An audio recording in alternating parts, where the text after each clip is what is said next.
sadness, feeling down, having a loss of interest or pleasure in daily activities. These are symptoms familiar to all of us.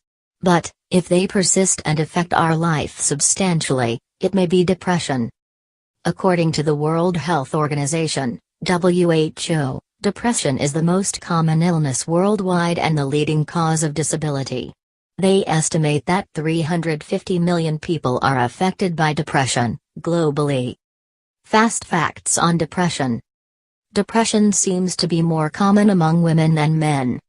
Symptoms include lack of joy and reduced interest in things that used to bring a person happiness.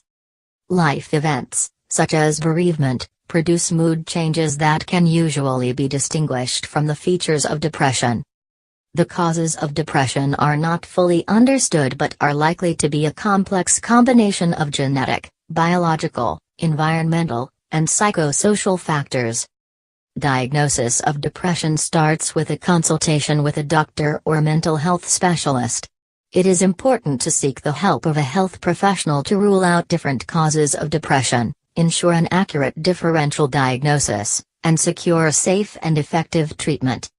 As for most visits to the doctor, there may be a physical examination to check for physical causes and coexisting conditions. Questions will also be asked, taking a history, to establish the symptoms, their time course, and so on. Signs and symptoms.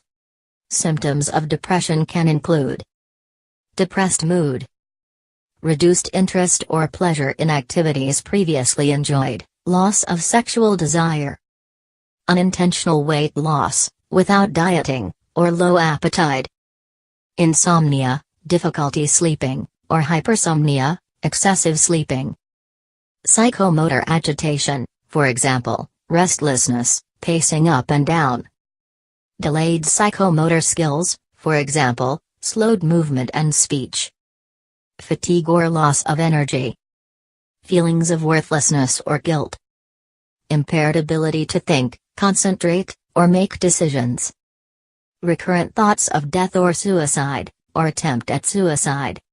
Causes. The causes of depression are not fully understood and may not be down to a single source.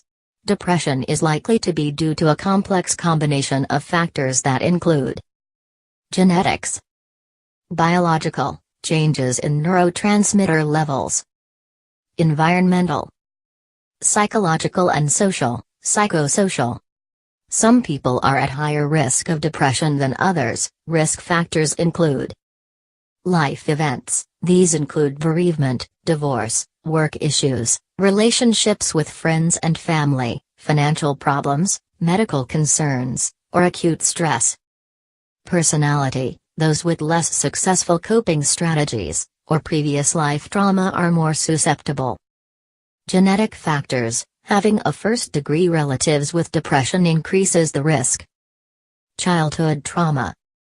Some prescription drugs, these include corticosteroids, some beta blockers, interferon, and other prescription drugs. Abuse of recreational drugs, abuse of alcohol, amphetamines, and other drugs are strongly linked to depression.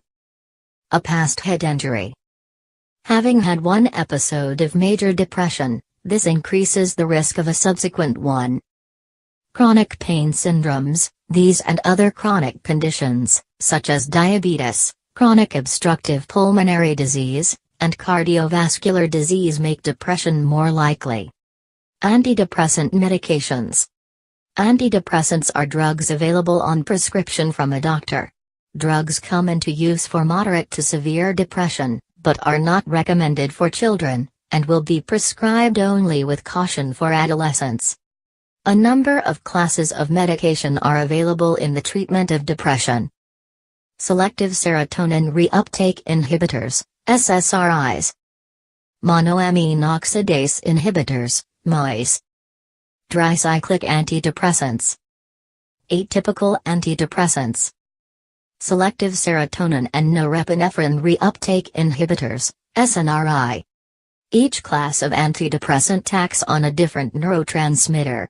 The drugs should be continued as prescribed by the doctor, even after symptoms have improved, to prevent relapse. A warning from the Food and Drug Administration, FDA, says that antidepressant medications may increase suicidal thoughts or actions in some children, teenagers, and young adults within the first few months of treatment. Any concern should always be raised with a doctor, including any intention to stop taking antidepressants.